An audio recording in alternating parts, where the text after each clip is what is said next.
Oke, Assalamualaikum warahmatullahi wabarakatuh. Kalau video pertama saya ketika mulai PhD itu bagaimana kita apply, terus bagaimana kita cari supervisor. Nah, di yang sekarang saya mau cerita di apa yang saya kerjakan dalam 6 bulan pertama saya PhD. Saya mulai Januari 2017, akhir Januari, dan bareng sama saya itu ada 4. Jadi saya, kemudian satu lagi teman saya namanya Steve, satu lagi teman saya namanya Junet, dan satu lagi saya lupa namanya. Tapi dia tuh cuma 3 bulan, karena setelah itu dia pindah ke universitas lain karena negaranya itu tidak kerjasama lagi sama universitas untuk beasiswa. Nah, 6 bulan pertama kita itu betul-betul yang istilahnya kita dalam 6 bulan itu kita diminta untuk baca literatur review, buku, artikel, jurnal, dan lain sebagainya yang berhubungan dengan riset kita. Jadi kita harus waktu kita awal kan kita udah bikin tuh mau riset tentang apa. Nah, jadi dalam 6 bulan pertama itu kita baca semua literatur review dan yang terkait dengan riset kita.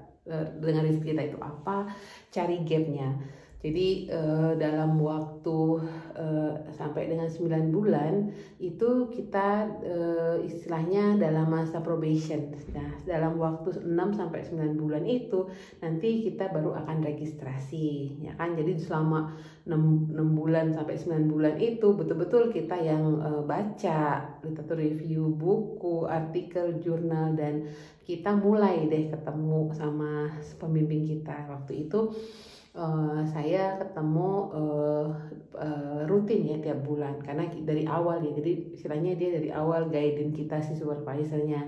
Nah, di awal Profesor Altinai, kemudian sama Profesor Chris Cooper, jadi dua pembimbing saya, dua-duanya profesor.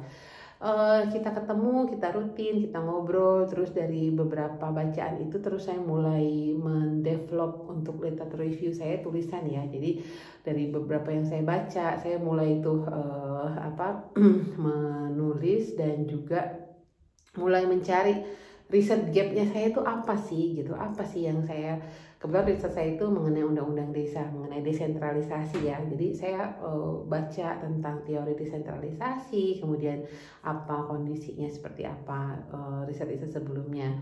Nah, tapi selain kita membaca, kemudian literatur review dan mulai mendevelop literatur review, dalam kesehariannya kita di kampus itu kita juga ikut dalam berbagai kegiatan workshop, seminar, kemudian juga dalam beberapa diskusi-diskusi yang berhubungan dengan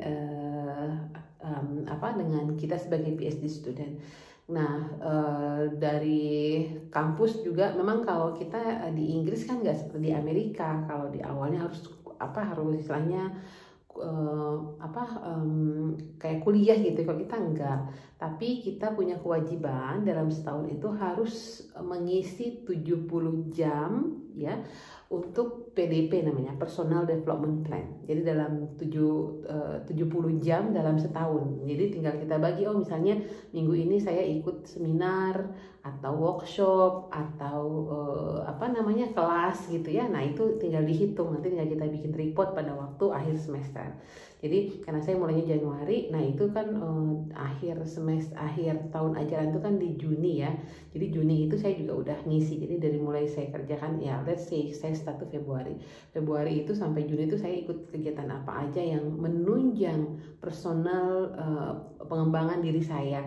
Jadi selama 6 bulan saya tulis seperti apa. Nah, selain itu kita juga di kampus juga ada beberapa kegiatan-kegiatan seminar yang diadakan oleh kampus. Nah, kalau nanti udah agak lama ya kita ikut seminarnya di luar kampus. Jadi banyak sekali, dan di kampus memfasilitasi kita dengan ruang kerja. Jadi saya punya ruang kerja lengkap dengan komputer, kemudian meja kursi ya, kemudian juga semua fasilitas untuk kita riset itu dilengkapi semua sama kampus. Jadi betul-betul fasilitas itu disiapkan buat PhD student. Nah, dalam 6 bulan itu kemudian saya waktu itu bulan ke-8 ya, jadi antara 6 sampai 9 bulan untuk registrasi. Nah, itu satu lagi, jadi satu langkah lah gitu ya. Nah, setelah saya beresin, salah satu syaratnya itu 20 lembar Time New Roman 11 untuk istilahnya literatur review. Itu saya salah satu syaratnya. Kemudian ada form yang saya harus isi, termasuk di situ adalah apa sih riset gap saya yang saya mau fill up, kemudian apa contribution knowledge saya dari riset saya itu. Nah, kemudian kita masukkan beserta yang 20 lembar literatur review itu yang udah saya selama 6 sampai 9 bulan itu baca apa mengenai desentralisasi itu dan hubungannya dengan pariwisata. Nah, kemudian kita submit itu dan kita diuji oleh 3 orang penguji. Jadi salah satu pengujinya itu adalah direktur daripada business school ya, Dr. David Tewon, kemudian juga ada 2 orang lainnya. Nah, disitulah istilahnya awalnya kita seperti mini Viva lah, seperti ini ditanya. Ini oke, literatur reviewnya ini, kemudian gapnya apa, contribution to knowledge-nya apa, terus kamu mau ngapain, seperti apa gitu ya.